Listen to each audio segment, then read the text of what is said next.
अल्हम्दुलिल्लाहि रब्बिल आलमीन वस्सलातु वस्सलामु अला रसूलिहिल अमीन व अला आलिहि व अस्हाबिहि अजमाइन। अम्मा बाद, मेरे मुअज़्ज़िज़ भाइयों, अस्सलामु अलैकुम व रहमतुल्लाहि व बरकातुहू। फ़अऊज़ु बिल्लाहिस समीइल अलीम मिनश शैतानिर रजीम। बिस्मिल्लाहिर रहमानिर रहीम। वमा असाबकुम मिन मुसीबतिन फ़बिमा कसबत ऐदीकुम व याफ़ु अन कसीर। सदक़ल्लाहुल अज़ीम व सदक़ रसूलुहुन नबियुल करीम व नहनु अला ज़ालिका मिनश शाहिदीन।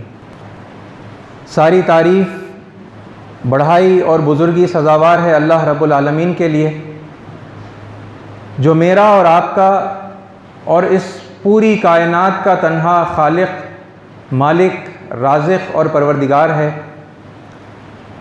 और हज़ारों लाखों सलातो सलाम हो अल्लाह के आखिरी नबी हज़रत मोहम्मद मुस्तफ़ा सल्लल्लाहु अलैहि वसल्लम पर,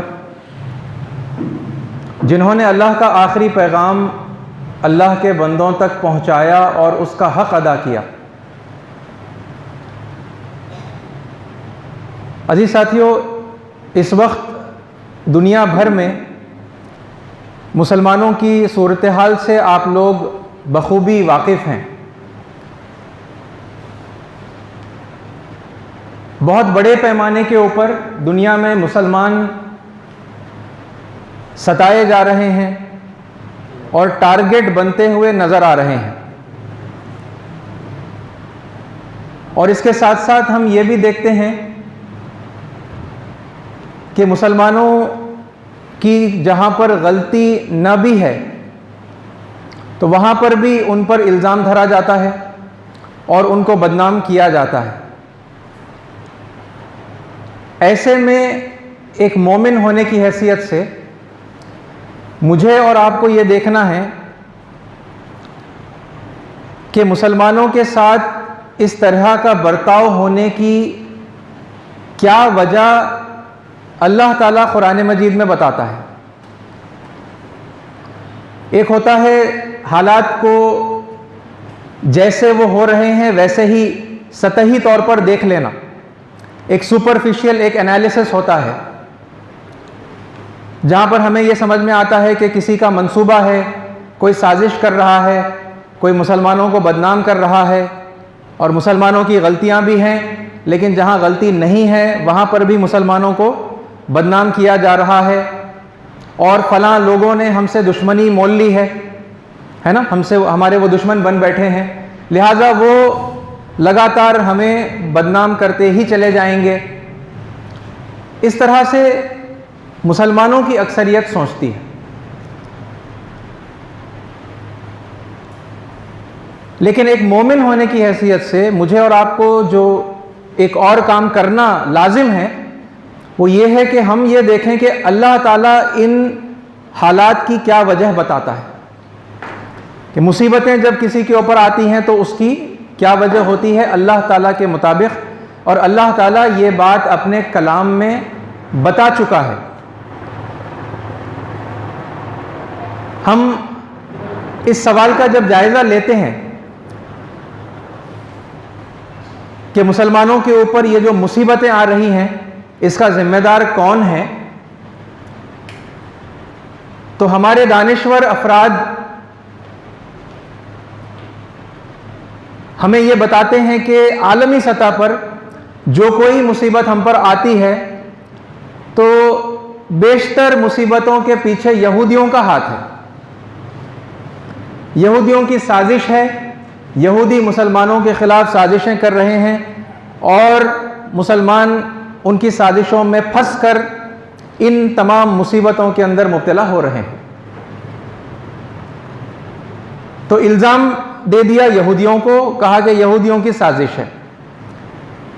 और फिर सिर्फ यहूदियों तक ये बात महदूद नहीं रही बल्कि वो ईसाइयों तक भी एक्सटेंड कर देते हैं, क्रिश्चियंस तक भी, और कहते हैं कि क्रिश्चियंस भी कोई कम धोखेबाज या मक्कार नहीं हैं, वो भी मुसलमानों के ख़िलाफ़ लगातार साजिशें करते हैं। और मुसलमानों के ख़िलाफ़ वो यहूदियों का साथ देते हैं। तो लिहाजा इंटरनेशनल लेवल पर मुसलमानों की जो सूरत हाल है मुसीबत वाली, उसके ज़िम्मेदार ईसाई भी हैं, ऐसा हम सोचते हैं, ऐसा हमारे इल्म वाले और दानिश्वर हमें बताते हैं। और जहाँ तक रही बात हमारे अपने मुल्क की, यहाँ पर भी मुसलमानों की कोई बहुत अच्छी सूरत हाल नहीं मालूम होती। दिन ब दिन ये महसूस होता है कि मुसलमानों के लिए हालात तंग से तंगतर होते चले जा रहे हैं और मुसलमान परेशान होता चला जा रहा है। और अगर पूछा जाए हमारे अक्सर इल्म वालों से और दानिश्वर हजरात से कि भाई हिंदुस्तान के मुसलमानों के साथ आखिर ऐसा क्यों हो रहा है, इनकी इन तमाम मुसीबतों का ज़िम्मेदार कौन है, तो फिर हमें यह जवाब मिलता है कि आरएसएस मुसलमानों के परेशानियों के पीछे ज़िम्मेदार है। इस वक्त की जो रूलिंग पार्टी है वो ज़िम्मेदार है, बीजेपी ज़िम्मेदार है। और फिर आरएसएस के बहुत सारे जो ज़ेली जो तंजीमें हैं, मसलन विश्व हिंदू परिषद होगी या बजरंग दल होगी या शिवसेना होगी, तो फट से ये जवाब आता है कि ये हैं वो लोग जो ज़िम्मेदार हैं मुसलमानों की ये बहुत बुरी सूरत हाल के, मुसलमानों को सताने वाले। अच्छा, फिर इनसे अगर पूछा जाए कि क्या बस यही तंजीमें हैं, क्या दूसरी जो गैर मुस्लिम तंजीमें हैं वो ज़िम्मेदार नहीं हैं, तो पता चलता है कि नहीं भाई, कांग्रेस को भी हम कोई अच्छी नज़र से नहीं देखते मुसलमान, और ये समझते हैं कि वो भी इस मक्कारी के अंदर मुसलमानों के ख़िलाफ़ जो कोई खड़ा होता है तो वो तंजीम भी साथ देती है। तो इस तरह आप नाम ब नाम, है ना, अगर आप जायज़ा लेते चले जाएंगे तो पता चलेगा कि मुसलमान शायद किसी से भी सहमत नहीं है, किसी के ऊपर भी उनको इत्मीनान नहीं है, किसी के ऊपर भी वो भरोसा नहीं करते, और उनको यही लगता है कि उनकी तमाम मुसीबतों के ज़िम्मेदार ये दूसरे लोग हैं। ठीक है, मैंने जो पार्टीज़ के, चाहे वो ए पॉलिटिकल ग्रुप्स हों या पॉलिटिकल पार्टीज़ हों, मैंने उनके जो नाम लिए तो मैंने इसीलिए लिए क्योंकि यही बात आम तौर पर हम समझते हैं। ठीक है, और ढके छुपे अंदाज में, इशारों में बात करने की मैं समझता हूँ कि ज़रूरत नहीं है। ये बात बिल्कुल आम तौर पर है ना, जानी मानी बात है, हम ऐसा ही समझते हैं। तो लिहाजा मैंने उन्हीं तंजीमों का नाम आपके सामने लिया है। तो बहरहाल अब मुसलमानों की हिंदुस्तान में भी सूरत हाल का ज़िम्मेदार कौन, जब ये सवाल किया जाता है तो इल्ज़ाम दूसरों पर धर दिया जाता है, डाल दिया जाता है, और फिर उन्हें फासिस्ट ताकतें और जालिम और जाबिर, है ना, ये भी कहा जाता है। उनको फ़िरौनों से कंपेयर किया जाता है कि आज के वक्त का अगर कोई फ़िरौन है तो ये फ़लाँ है, और आज के वक्त का जो हामान है तो फ़लाँ है।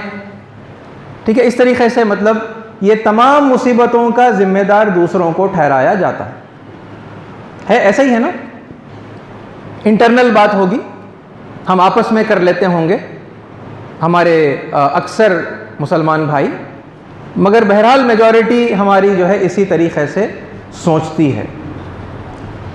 क्या अल्लाह ताला भी हम पर आने वाली मुसीबतों का ज़िम्मेदार दूसरों को ठहराता है? क्योंकि जैसे मैंने आपसे इब्तिदा में अर्ज़ किया कि ये तो हो गया, मतलब ये जो पहला जायज़ा जो मैंने आपके सामने रखा, ये तो हो गया सतही तौर पर आपके हालात को देखना और कौन क्या आपके साथ कर रहा है उसकी बेसिस पर एक फ़ैसला करना। लेकिन हम इतना करके खामोश नहीं हो सकते, हमारा जायज़ा और डीपर लेवल तक जाना चाहिए, और हमारा जायज़ा होना चाहिए कुरान मजीद की रोशनी में और सुन्नत और हदीसों की रोशनी में, क्योंकि मैं और आप अपने आप को मोमिन समझते हैं। ये जो मुसीबतें हम पर आती हैं, इसके बारे में अल्लाह ताला क्या कहते हैं? क्या हमारा ख्याल, हमारा सोचना भी वैसा ही है जैसा अल्लाह ताला ने बताया है, या अल्लाह ताला इस सिलसिले में कुछ और हिदायत हमें करते हैं? तो कुरान मजीद की एक आयत मैं आपके सामने रखूँगा जिसमें अल्लाह ताला इनफरादी मुसीबत के बारे में इत्तला देते हैं। यानी इंडिविजुअली अगर मुझ पर कोई मुसीबत आती है, आप पर कोई मुसीबत आती है, तो इसका जिम्मेदार कौन है? अल्लाह ताला क्या बताते हैं, देखिए अल्लाह ताला फरमाते हैं कि मा असाबका मिन हसनतिन फमिनल्लाह। बहुत आसान है, अगर आप एक एक लफ्ज को लेकर अरबी के देखेंगे बहुत क्लियरली आपको बात समझ में आ जाएगी। मा असाबका मिन हसनतिन, तुम्हें जो कोई भलाई भी पहुंचती है, जो कोई, माँ का मतलब है वॉट एवर, जो कोई, अब वो छोटी से छोटी भलाई है या बड़ी से बड़ी भलाई है या दरमियानी लेवल की कोई भलाई है, वो जैसी भी भलाई है, माँ मतलब वॉट एवर, जो कोई भलाई, ओके। तो माँ असाबका मिन हसनतिन, अल्लाह ताला पहले हसनात की बात करते हैं, भलाइयों की, अच्छाइयों की बात करते हैं कि तुम्हें जो कोई भलाई भी पहुंचती है फमिनल्लाह, किसकी तरफ से है? वो अल्लाह की तरफ से है।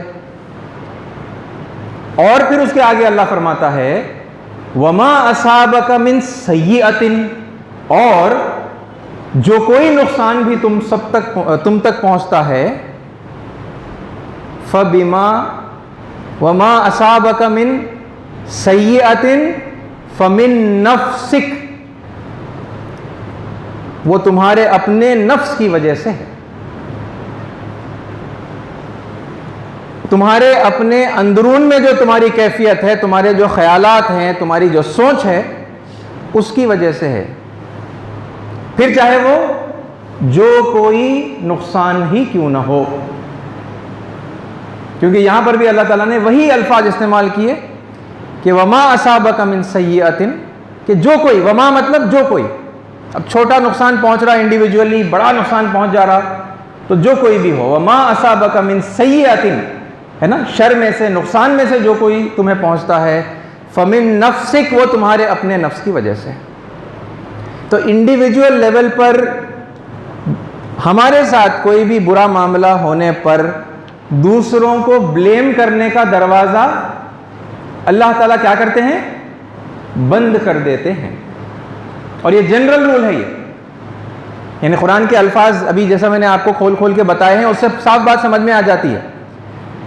अगर कोई ख़ास मुसीबतों के बारे में ऐसा कहना होता तो अल्लाह ताला फिर वैसे मुनासिब अल्फाज इस्तेमाल करते, लेकिन अल्लाह ताला ने पूरा जनरल अल्फाज इस्तेमाल किए हैं कि वमा असाबका, जो कोई तुम तक पहुंचती है, ठीक है, मिन सय्यतिन, नुकसान में से, तो फमिन नफ्सिक, वो तुम्हारे अपने नफ्स की वजह से। तो इसमें कोई गुंजाइश फिर बाकी नहीं रहती कि हम अपने साथ होने वाले कोई बुरे हालात को दूसरों पर ब्लेम करें। बात समझ में आ रही है ना? अच्छा, फिर उसके बाद अब अगर कलेक्टिव मुसीबत को हम देख लें, क्योंकि दुनिया भर में जहां पर भी मुसलमान परेशान हैं तो मुसीबत तो कलेक्टिव आ रही है ना, पूरे बहुत सारे मुसलमान अलग अलग कंट्रीज में, अलग अलग ममालिक में जो है परेशान हाल हैं। जैसा अगर आप देखें सीरिया के मुसलमानों का हाल, यमन के मुसलमानों का हाल, ठीक है, और बहुत थोड़े तारीख में पीछे जाएंगे तो चेचनिया और बोस्निया के मुसलमानों का हाल, अफगानिस्तान के मुसलमानों का हाल, और फिर यहाँ अपने मुल्क में एक नज़र डालेंगे तो पता चलेगा भाई यहाँ भारत के मुसलमानों का हाल। ये कलेक्टिव जो मुसीबत हम सब पर आ रही है, तो इसके बारे में अल्लाह ताला क्या कहते हैं? इसके बारे में अल्लाह ताला कहते हैं कि वमा असाबकुम, देखिए यहां पर कुम, तुम सब पर जो कोई मुसीबत भी आती है, वमा असाबकुम मिन मुसीबतिन, और तुम सब पर जो कोई मुसीबत भी आती है। यहां पर भी देखिए आप, वमा, मां से मुराद है वॉट एवर, जो कोई मुसीबत। मुस्लिम कम्युनिटी है, उसको एक छोटी सी मतलब कहीं कोई तकलीफ पहुंचती है, मिन जुमला पूरी कम्युनिटी को, तो वो भी इसमें शामिल हो गया। और फिर अगर कोई बड़ी से बड़ी मुसीबत हम पर आती है, जैसा आप देख रहे हैं कि मुल्क हिंदुस्तान के अंदर बाज़ क़वानीन ऐसे हमारे सामने आ गए हैं जिससे ये एहसास होने लगा है, जिससे ये अंदाज़ा हम करने लगे हैं या फिर कई लोगों को यकीन हो गया है कि मुसलमानों की अनकरीब सिटीजनशिप जाने वाली है। एनआरसी के कानून के बारे में तकरीबन सारे लोग जानते हैं ना, नेशनल रजिस्टर ऑफ सिटीजनशिप, और उसके बारे में जो इत्तला दी जाती है, जितना कुछ पिछले 1-1.5 साल में हुआ है कि हम कागज़ नहीं दिखाएंगे और ये हम नाफिज होने नहीं देंगे, क्यों कर रहे हैं, इतना क्यों तिलमिला जा रहे हैं मुसलमान? और फिर साथ में दूसरों को भी लेकर, दूसरे भी लोग हैं, दूसरी जो रिलीजियस कम्युनिटीज़ हैं या रिलीजियस माइनॉरिटीज़ हैं, उनको भी हम साथ में लेके कर रहे हैं ये काम। लेकिन इसमें इतना खौफ खा जाने की, इतना परेशान हो जाने की ऐसी क्या मतलब एक बात है? तो बात दरअसल ये समझ में आई कि हमारी सिटीजनशिप अनकरीब हमारे हाथों से छीन ली जाएगी, निकल जाएगी, और हम एक घुसपैठी, है ना, इलीगली यहाँ पर आकर इंडिया में बसने वालों में शामिल हो जाएंगे। और फिर ये मुसलमानों के साथ ही होगा, इस बात को और मतलब मुदल्लिल करने वाली बात है कि CAA जैसा कानून, जिसके अंदर दूसरी रिलीजियस माइनॉरिटीज को तो पेपर्स न होने के बावजूद सिटीजनशिप दे दी जाएगी, लेकिन मुसलमान होंगे, मुसलमान उस रिलैक्सेशन के अंदर इंक्लूडेड नहीं है। तो ये और वाज़ेह हो गया कि भाई अरे सबसे पहले तो हमारी सिटीजनशिप जाने वाली है। तो ये बहुत बड़ी मुसीबत है, और ये किसी पर इंडिविजुअली तो नहीं आ रही ना, कलेक्टिवली इंडियन मुस्लिम्स के ऊपर ये मुसीबत आ रही है। और अल्लाह ताला का जवाब सिंगल है, वमा असाबकुम मिन मुसीबतिन, और तुम सब पर जो कोई मुसीबत भी आती है, यानी ये भी इंक्लूड हो गई उसमें, NRC, CAA, सिटीजनशिप से निकल जाना, डिटेंशन कैंप्स में पहुंच जाना, ये भी आ गया उसमें। और इसके अलावा बहुत कुछ है जो इस वक्त हमारे साथ मुल्क में हो रहा है, जिसे हम, है ना, ये समझते हैं कि दूसरे जिम्मेदार हैं।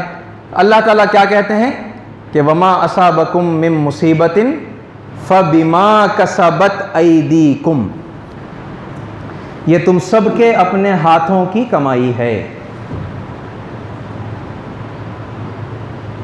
जरा मैच करके देखिए हमारी सोच और अल्लाह का कलाम।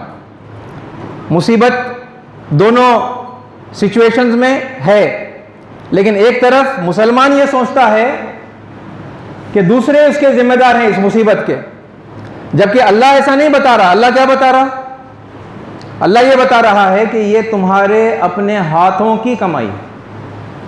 कितनी मतलब आप इस बात पर गौर करिए, कितनी मतलब गहराई है इस बात के अंदर।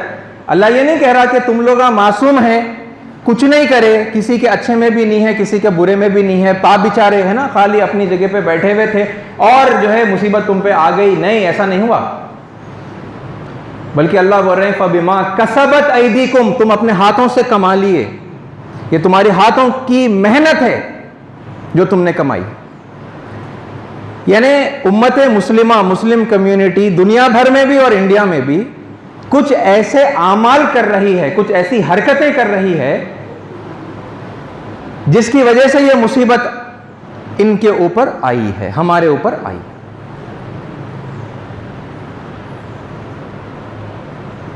और आप गौर करके देखें तो पता चलता है मुसलमानों की नजर अपने अलावा सारों के ऊपर जाती है। उन्हों कितने नेक है, उन्हों ईमान वाले है नहीं है, उन्हों ऐसा फासिस्ट ताकतें, उन्हों जालिम, है ना, तमाम बुराइयां सामने वालों में नजर आ रही हैं, लेकिन अपनी तरफ तवज्जो करने की तौफीक इल्ला माशाअल्लाह, है ना, बहुत मतलब गिने चुने चंद लोग हैं जिनको ऐसी तौफीक होती है, वरना मेजॉरिटी क्या कर रही है, बस दूसरों को कुछ भी हो गया दूसरों पे ब्लेम डाल दिए, खाली बैठ गए।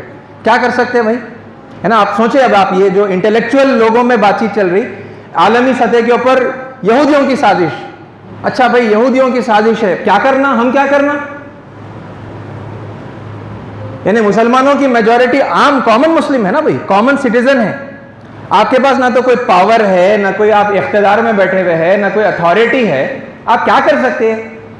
तो कुछ नहीं कर सकते। तो हम क्या कर लेते हैं अपनी दिल की तसल्ली के लिए, अब चाय पे मिले, है ना, वो अरे यहूदियाँ ऐसा करे करते भाई, अरे वो लगा वैसा करे करते भाई, है ना, वो चाय पे मतलब बातचीत हो गई और बिरयानियाँ खाते हुए जो है वो बातचीत हो गई और ख़त्म। उसके बाद और क्या कर लेते। और इंडिया के अंदर जब ये डाल दिए इस तरीके से, मतलब ये जवाब डाल दिए कि आरएसएस जिम्मेदार है, तो चलो अब आप क्या करते हैं अब आरएसएस के खिलाफ? आप सिवाय अपनी निजी महफिलों में, प्राइवेटली जब आप मिलते अपने मुस्लिम ओरिएंटेड पूरी मतलब लाइक दोस्तों के साथ, आप बैठ के गुफ्तगू कर लेते, अरे वो लगा ऐसा कर दिया, अरे वो लगा वहाँ पे वैसा हो गया, ये ऐसा कर दिए, वहाँ पे वो कानून बन गया, वहाँ पे वैसा वो लोगों को मार दिए, चलो आप बात कर ली। वो भी आपके पास कोई ऑथेंटिक न्यूज़ नहीं रहती। जो कुछ आपके पास मिलता है, आपको मालूम है कि न्यूज़ कितनी सच्ची कितनी झूठी है ना। आपके खिलाफ यानी मुसलमानों के खिलाफ कितनी झूठी खबर आती, वो तो मालूम है ना, कि कितनी बातें हकीकत से बहुत दूर होती, खींचातानी करके लोगों को बताया जाता कि मुसलमान इतने गंदे हैं। ये सेम चीज़ हर जगह पर हो रही, मगर हम वो मार्जिन देने के लिए किसी और को तैयार नहीं है। सारी मार्जिन हमारे अपने लिए, दूसरों के लिए जो बोले, झूठ बोले सही बोले, हमारे तहकीक करने की भी जरूरत नहीं है, हम मान लिए और इल्ज़ाम धर दिए। और इल्ज़ाम धर के उसके बाद फिर क्या कर लिए, अपने निजी महफिलों में गुफ्तगू कर लिए, बातचीत कर लिए, अरे भाई वो लगा ऐसे है, बोला ऐसा कर रहे, बहुत ख़राब कर रहे, अरे अच्छा क्या करेंगे। तो कोई हमारे पास खातिर खा सोल्यूशन नहीं है। कुछ सोल्यूशंस हैं लेकिन मैं इस वक्त उनके ऊपर मैं बात नहीं कर रहा, ठीक है, क्योंकि उसमें मैं जाऊंगा तो फिर और वक्त जो है थोड़ा ज़्यादा हो जाएगा। जिन सॉल्यूशंस पर भी लोग सोच रहे हैं, बात कर रहे हैं, ये हमारे लिए नागुज़ीर है, बेइंतहा ज़रूरी है कि हम ये देखें कि क्या वो सॉल्यूशंस कुरान से मैच होते हैं या नहीं। और असल अब आपके सामने मैं सबसे जो तमहीदी बुनियादी जो बात है मैं वो आपको बता रहा हूँ कि हमने इल्ज़ाम दूसरों पे धर दिया और खाली बैठ गए, या कुछ कर ली, कुछ मंसूबों पर हम काम कर रहे हैं। उसमें से एक ये है मिसाल के तौर पर कि अरे भाई अपने बच्चों को पढ़े लिखे बनाओ, IAS IPS ऑफिसर बनाओ, ताकि फिर वो लोग कल को दिन है ना गवर्नमेंट के अंदर जाएंगे और फिर उनकी पोजीशन रहेंगी और फिर वो लोग मतलब कुछ कानून वगैरह को जो है तब्दील करेंगे ताकि फिर मुसलमानों के फेवर में जो है ये कानून हो जाएं, ताकि मुसलमान कम्युनिटी को रिलैक्सेशन मिले। इस तरह के मंसूबे बाज हैं, ठीक है। मैं अभी उस पर कमेंट नहीं कर रहा अच्छा मंसूबा है या बुरा मंसूबा है। पढ़ाइए, ज़रूर पढ़िए, पढ़ाइए, IAS IPS बनिए, सब करिए, ठीक है, वो अच्छी चीज़ है। लेकिन ये जो मंसूबा है आपके मुसीबतों को दूर करने वाला, उस एंगल से अगर आप ये तैयारी कर रहे हैं तो मैं आपको बता दूं कि ये आपके लिए उतना फ़ायदा नहीं पहुंचाएगा ये मंसूबा। तो बहरहाल बात की तरफ अगर हम वापस आते हैं तो क्या है, कौन है भाई जिम्मेदार? अल्लाह के मुताबिक हम पर आने वाली तमाम मुसीबतों के जिम्मेदार हम खुद हैं, हमारे अपने हाथों की कमाई है। और इसमें फिर कैटेगरीज होंगे लोगों के कि कौन कर रहा है ना, असल में वो बड़े बड़े जराइम और गुनाह कौन कर रहा है, और फिर अवामुन नास, कॉमन मुस्लिम है जो एक तमाशाई बन के बैठा हुआ है ना, देख रहा, उसकी नैया डूब रही, मुसलमानों की नैया जो है और पानी के अंदर डूबते जा रही और मजीद डूबते जा रही, अभी और गर्दन तक पानी आ गया, मगर साइलेंट स्पेक्टेटर बन के बैठे हुए हैं। हमारी तरफ से होने वाली गलतियों के ऊपर न कोई मतलब नजर सानी कर रहे, देख रहे भाई क्या हो रहा, कैकू हो रहा है ना, और फिर जो गलती कर रहा तो क्यों वो चीज़ गलत है, और फिर वो गलती को रोकने के लिए आप फिर कब उठेंगे, कब जाके लोगों का हाथ पकड़ेंगे या मुंह जुबानी बोलेंगे उनको भाई ये गलती आप रोकिए। तो इससे तकरीबन उम्मत मुस्लिमा असर जो है ना अपनी नज़र मोड़ के है, अपनी तरफ नज़र ही नहीं है। हम समझ रहे भाई उन्हों जिम्मेदार है, दूसरे जिम्मेदार है, जबकि दूसरे जिम्मेदार नहीं है। और मैं नाम लेकर आपके सामने मैं दोहराना चाहूँगा कि देखिए, हिंदुस्तानी मुसलमानों पर आने वाली मुसीबतों के ज़िम्मेदार हम खुद हैं, अल्लाह के कलाम के मुताबिक, और अल्लाह के कलाम से ज़्यादा सच्ची और कोई बात नहीं हो सकती। इससे फिर ये बात समझ में आती है कि हमारी मुसीबतों का ज़िम्मेदार RSS नहीं है, BJP नहीं है, उनकी और वो बजरंग दल, शिवसेना, विश्व हिंदू परिषद नहीं है, कांग्रेस नहीं है, हिंदुओं के बाद शिद्दत पसंद लोग नहीं हैं, ईसाई भी नहीं है, यहूदी भी नहीं है, कोई भी नहीं है। कौन है? हम हैं, अल्लाह के मुताबिक हम हैं। और ये बात उसी के दिल में उतरेगी, उसी को समझ में आएगी जो अपने आप को अल्लाह का बंदा समझता है, ठीक है। आपको कहीं अगर ऐसा लगे कि मैं ये पार्टीज के फेवर में बात कर रहा हूं, है ना, तो मैं आपको बताऊं, फिर याद दिलाऊं, मैं कुरान की रोशनी में बात कर रहा हूं। ये पार्टीज आज रूलिंग में है, आज हमारे सामने है कि भाई हमारे दुश्मन की तरह नजर आ रहे हैं, इसलिए मैं इनका नाम ले रहा हूं। कोई और पार्टी होती तो मैं उनका नाम ले लेता। मगर मेरा मकसद यह है कि हम हालात को कुरान मजीद की रोशनी में देखें। भाई अल्लाह बता रहा है तुम्हारे हाथों की कमाई है, फिर हम कह रहे हैं नहीं हमारे हाथों की नहीं है, उन्हें करा। तो भाई आपको मालूम है, अल्लाह को मालूम है, किसकी बात सच्ची होगी? बात तो अल्लाह ही की सच होगी। और फिर अजीज साथियों, हमारे हालात कब बदलेंगे, कब सुधरेंगे? मुसीबत आ रही ना, ये मुसीबत को आप डिनाई नहीं कर सकते, इसका आप इनकार नहीं कर सकते। ये मुसीबत आ रही है, बहुत तेजी से आ रही है, और बहुत जल्द इस मुसीबत में आप बाज़ाब्ता पकड़े जाएंगे। इससे बचना, और बचने का तरीका क्या है? जैसा मैंने आपसे कहा, मुसलमान बहुत सारी अलग अलग तदबीरें कर रहे हैं, लेकिन सबसे बड़ी और सबसे कारगर तदबीर अल्लाह बताता है, और वो भी एक बिल्कुल जनरल रूल की तरह अल्लाह ताला कुरान मजीद में बताता है। क्या बताता है अल्लाह ताला?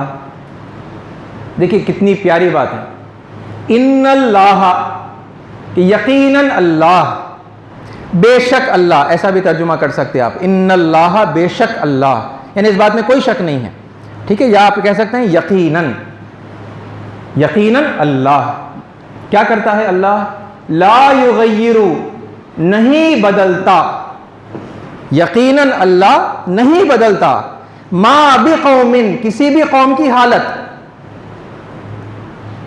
हत्ता युगय्यिरु मा बि अनफुसिहिम, जब तक वो अपनी अंदरूनी हालत को नहीं बदलते, अल्लाह ताला उस कौम की हालत को नहीं बदलता। यानी सॉल्यूशन भी हमारी उम्मीद है कि बाहर से आ जाएगा। यानी मसलन मोटे अल्फाज में, खुले अल्फाज में, बीजेपी हार जाएगी और कोई बीजेपी के मुखालिफ पार्टी अगर है ना जीत जाएगी, जो मुस्लिम फेवर करने वाली है, तो फिर हमारे हालात सुधर जाएंगे। यानी हमारे हालात सुधरने का भी हमारा जो मतलब जाविया है देखने का, वो ये है कि बाहर से चेंज हो जाए, हम रिलैक्स हो जाएंगे, हम बहाल हो जाएंगे। ऐसा सोचते हैं ना बहुत सारे मुसलमान, सोच रहे भी, कर रहे भी, उसकी जो भी कोशिशें हैं आप देख रहे हैं मुल्क भर में अलग अलग मुकामात पे, जहाँ जहाँ इलेक्शंस हो रहे हैं, तो मुसलमानों का कैसा रोल है। ओके, जाके किसके साथ कई को मतलब उनके साथ मिल रहे हैं, किसी दूसरी पार्टी के साथ में, है ना। उसका एक मतलब बुनियादी रीज़न ये रह रहा कि एंटी बीजेपी, बीजेपी के मुकाबले में वो पार्टी खड़ी रही, लिहाजा कुछ भी करो आप उनका साथ दो, उनको जिता दो। क्यों? जीत गए तो फिर हमारे हालात बहाल हो जाएंगे। अल्लाह ऐसा नहीं बता रहा, ये सब मंसूबे जो है अल्लाह ताला नहीं बता रहा। अल्लाह क्या बता रहा? तुम्हें अपने आप को बदलना होगा। मुसीबत भी हमारी वजह से आई, वो जाएगी भी, हम बदलेंगे तब। हम नहीं बदलेंगे तो फिर ये मुसीबत जाने वाली नहीं है। ये बात आप अच्छी तरीके से समझ लीजिए। बदलना क्या है ना, किन किन एतबारात से हम अपने आप को देखें और क्या क्या चीज़ों को बदलें। इंशाअल्लाह मुस्तकिल कोशिश इस बात की रहेगी कि हर जुमा में हम एक एक पॉइंट को लेंगे और उसको कवर करेंगे, ठीक है। और मैं बड़े जराइम की बात करूंगा आपके सामने, पहले जो बड़े बड़े जराइम है वो बात करूंगा, वरना हमारी सूरत हाल तो हमसे ज़्यादा अच्छा और कौन जानता है। हमारी अगर इबादतों का जायज़ा ले लें, हमारे अल्लाह से ताल्लुक़ का जायज़ा ले लें, कुरान से हमारा जो ताल्लुक़ है आप उसको ले लें, हमारे कैरेक्टर और अखलाक को अगर आप ले लें, तो हमको मालूम है ना हम कितने पानी में हैं। यानी वो अनडिस्प्यूटेड बातें हैं, ठीक है, हमारे बुराइयों के बारे में, जो कई तो हम खुद जानते हैं, ठीक है। और हमारे अंदर शराब नोशी और जिना और जुआ और है ना धोखाधड़ी वगैरह वगैरह, ऐसे कितनी मतलब ये सब बुराइयां हैं। मैं ये नहीं कह रहा सब बुरे हैं, मगर कितनी बड़ी हद तक हम दीन इस्लाम से, अल्लाह से, उसके रसूल से दूर हैं, ये हम अच्छी तरह से जानते हैं।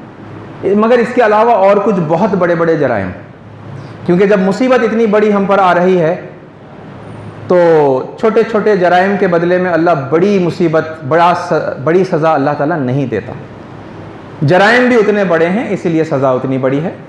ये इंशाअल्लाह हम आइंदा है ना आने वाले जुमों में उन जराइम को देखते जाएंगे और हम अपनी गलतियों का जायज़ा लेंगे, और फिर इंशाअल्लाह है ना अल्लाह से दुआ भी करेंगे कि अल्लाह हमारी कोताहियों को हमारे सामने आया कर दे, खोल कर रख दे, हमारी गलतियों का एहसास हमें होने की तौफीक अता फरमा, और फिर हम गलतियों को सुधारेंगे भी, अपने आप को बदलेंगे भी, क्योंकि हम बदलेंगे तो फिर हमारे हालात बदलेंगे इंशाअल्लाह। अल्लाह ताला से दुआ है कि अल्लाह ताला हक़ बात को सुनने की, समझने की, उस पर अमल करने की और दूसरों तक पहुँचाने की तौफ़ीक़ अता फ़रमाए। आमीन व आखिर दावाना अल्हम्दुलिल्लाहि रब्बिल आलमीन। जो हज़रात सुन्नतें नहीं पढ़े हैं सुन्नतें पढ़ लें।